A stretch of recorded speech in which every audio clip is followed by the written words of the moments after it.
What's going on, party people? My name is Solomon. I am an artist, and thus I go by Solomon the Artiste. Quite frankly, I pretty much just woke up and figured let me just shoot this video from now. So today is the 16th, which means I am currently in my 15th day of fasting, which means I have completely done 14 days, a complete full 2 weeks of water fasting, and I feel pretty great.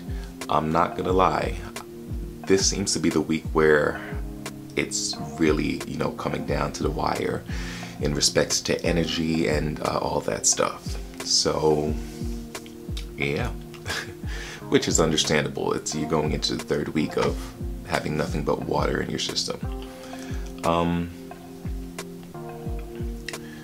So I'm going to be speaking about my 14th day of fasting, which was yesterday. And basically, well, I guess I'll start from the very beginning, from in the morning. So I actually was awoken out of my sleep. Awakened. I just sort of woke up in this urge of needing to, you know, do a number 2, which is unusual. That doesn't usually happen until I drink water and there's some sort of something happening up in here and it just, you know, runs down. But I woke up and I needed to go, and I figured, well, let me drink some water to make sure that, you know, everything's flushed out. And I was like, well, what's really gonna come out? Like, it's probably just gonna be, excuse me, brown water like it's been, you know, the past few days before.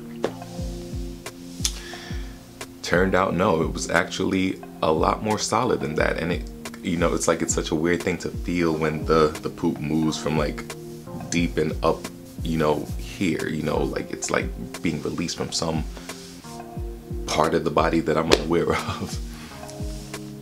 But either way, point is, I release, it comes out, and of course I want to see what's coming out, what's happening, and it's like this really dark black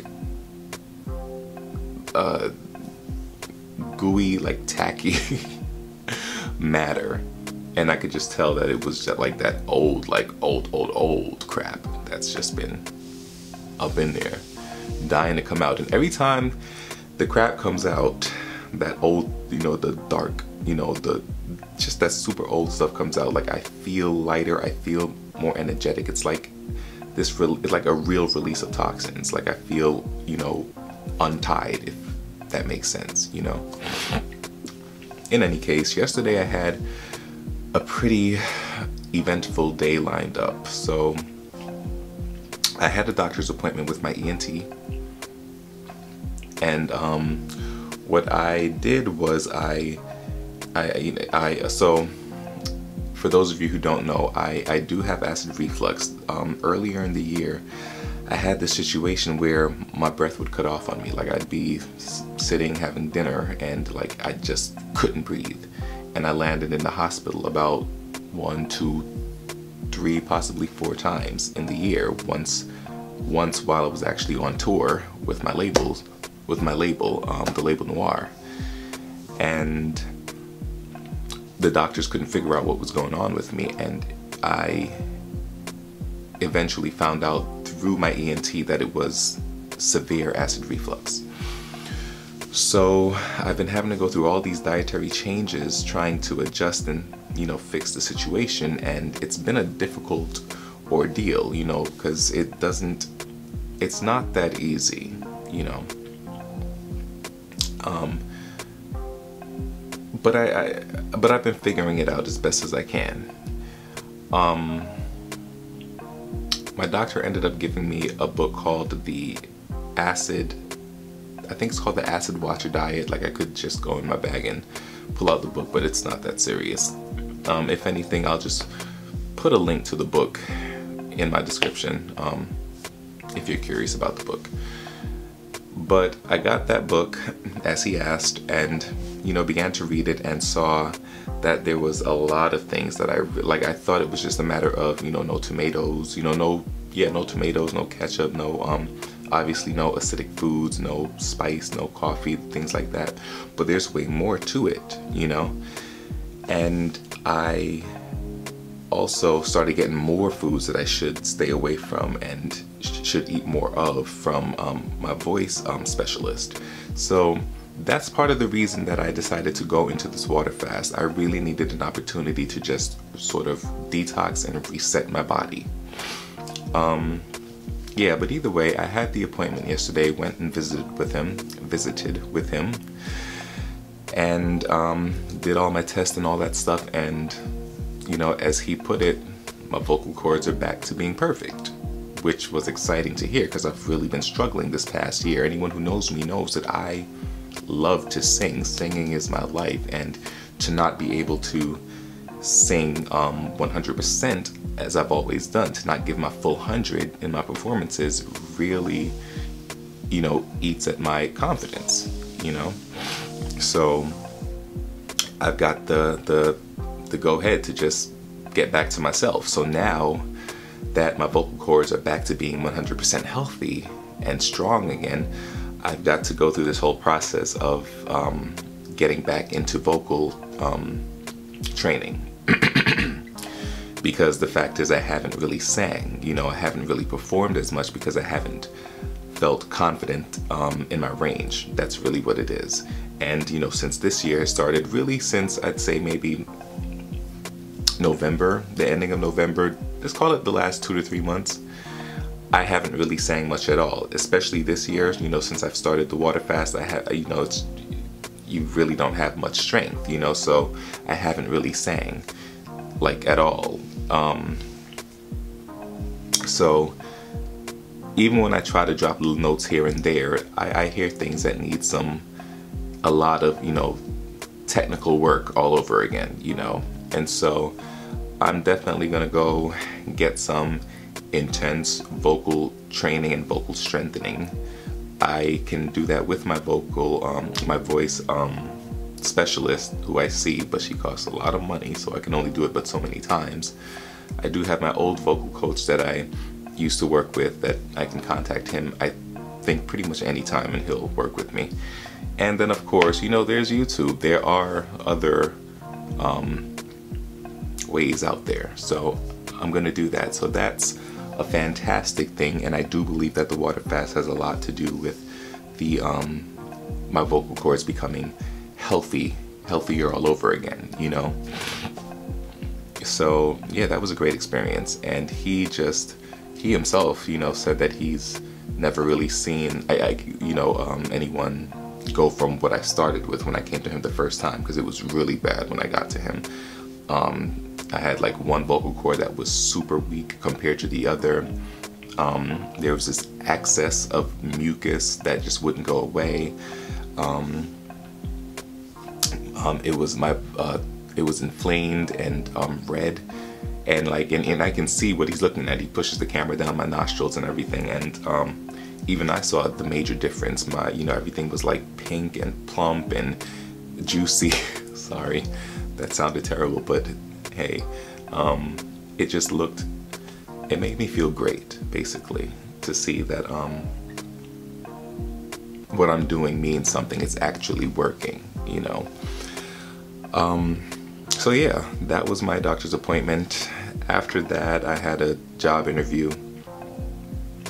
It was a video interview, so I had to rush back home and throw on a shirt and tie, you know, just to look like I'm dressed for the interview. That was interesting.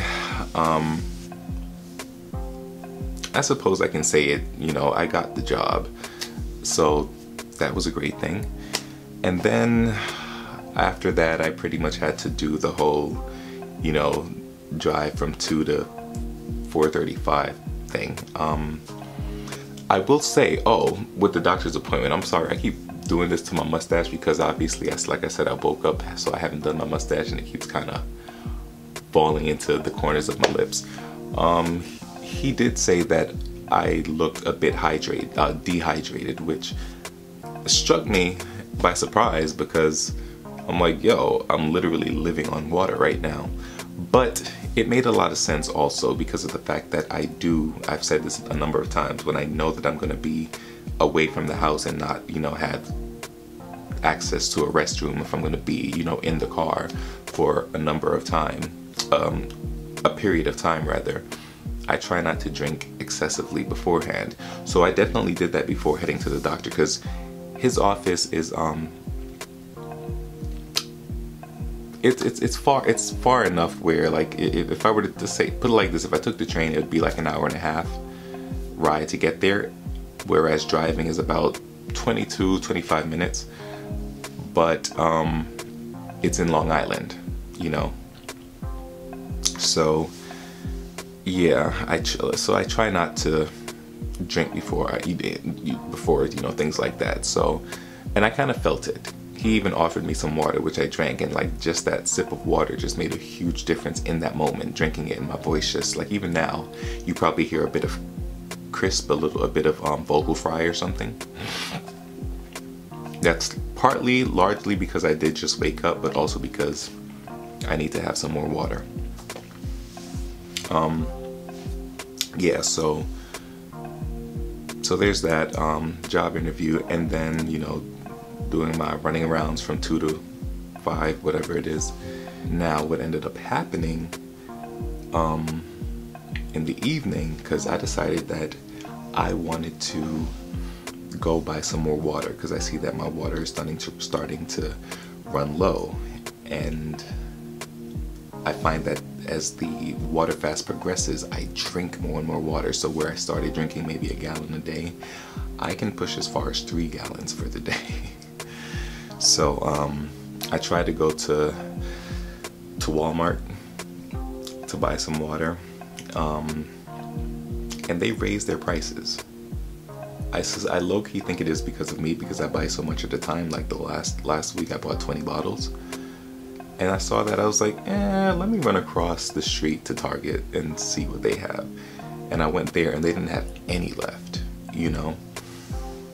So I was like, wow, I should go back to Walmart and get it, but I was like, I don't feel like it. I'll try again tomorrow or whatever. But then I thought, okay, let me go to Walmart. But then I had a moment where, and I didn't tell my friend this, I had my friend come with me, because usually when I go to buy water and whatever, he, you know, I just ask if he needs to go as well, because usually he wants to buy something out there anyway. But I didn't tell him this, you know, in that moment. I said, yeah, let's go to Walmart. And then I think I said, no, let's wait, let's ask and see if they have any waters in the back, because they were about to restock. But I had a moment where it felt like I was gonna pass out. But I didn't want to tell him, and I didn't want it to happen in the store. So I said, you know what, no, I'll come back for the water another day, just sort of panicking, because I just felt myself just sort of, things started to kind of sort of get a little blurry, and I'm like walking and I can feel myself just sort of leaning to the left as I'm walking when I'm trying to walk straight. And so I'm like pretending like I'm stopping to look at something, when really I'm just trying to catch a quick breather, because I need to get outside and get to the car. And then I'm thinking, oh crap, am I really about to drive when I'm feeling like this? But yeah, it was a scary thing. I'm feeling my heart starting to pound a little harder, and I finally make it. We get outside and the cold breeze hits me and I start to feel better. It's like it just started to wake me up. And then I get into the car, and yeah, I get into the car, and still I'm a little bit weary about what I'm about to do about me driving. But I said, you know what, I just gotta make it home. I gotta make it to the house. And I kind of suspected that it had a lot more to do with about me being tired, because remember the Monday, you know, the night before I worked, and I worked that long shift, and I didn't leave work until after 11, so I didn't get home until till 12 basically. And then I had to wake up early in the morning to go to my doctor's appointment, and then, you know, had all this stuff to do throughout the day. And that doesn't sound like a lot, but when you're on a water fast and you only have but so much energy, and you have to the body goes into reserve mode, it's really strenuous. So when I tell you that when my day was done yesterday, When I got back home from going to Walmart and that being a bust, I laid down in my bed. This is how I knew I was tired. I laid down and said, I'm just gonna close my eyes for a few minutes. That was at about maybe 8 o'clock. Lights were on in the room and everything. I fell into the deepest sleep ever. Like I woke up at 12:25, I think. And I'm thinking, when I didn't even look at the time when I woke up thinking like, oh, it must be 3 o'clock in the morning. I fell into a deep sleep. Looked at the time, it was only 12:25. I was like, what? That was a 4-hour sleep?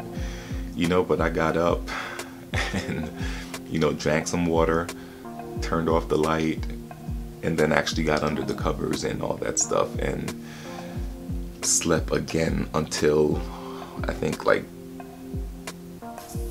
must have been like 5 a.m., you know, and then I woke up and was just pretty much, you know, reading my Bible, praying and stuff like that. And then I think I took another nap.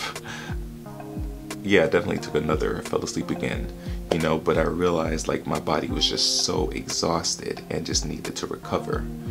So I feel much better now, but you know how it is when you get some good sleep and a long sleep, you feel kind of groggy. That's kind of where I'm at right now.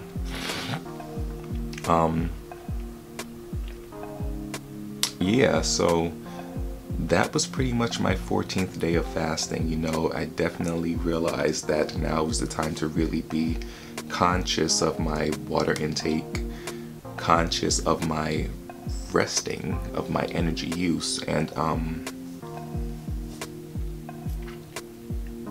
I just have to somehow put myself first, basically. Throughout this whole fast, I really haven't put myself first. I've been doing everything else that everyone else wants me to do or needs me to do, and really haven't put away time, haven't had the chance to do for myself. I haven't even really focused on, you know, like my monologues for grad school like I need to, and my audition is in like 4 days, you know. But I'm working as best as I can, trying my best. Any little pocket of time where nobody asks me to do something, I try to work on my monologues and just do what I need to do for myself, you know. But either way, I don't want this to become that video. This is about the fasting experience. So I'm going to go ahead and end this here. And yeah, I hope this journey is helping you all so far. I don't really get questions or comments like that, but again, if you have any comments, any suggestions, if you have any questions, you know, anything you're curious about in my journey, please feel free to ask. Put it in the comment section. I am more than willing to respond. And with that being said, thank you for watching. God bless.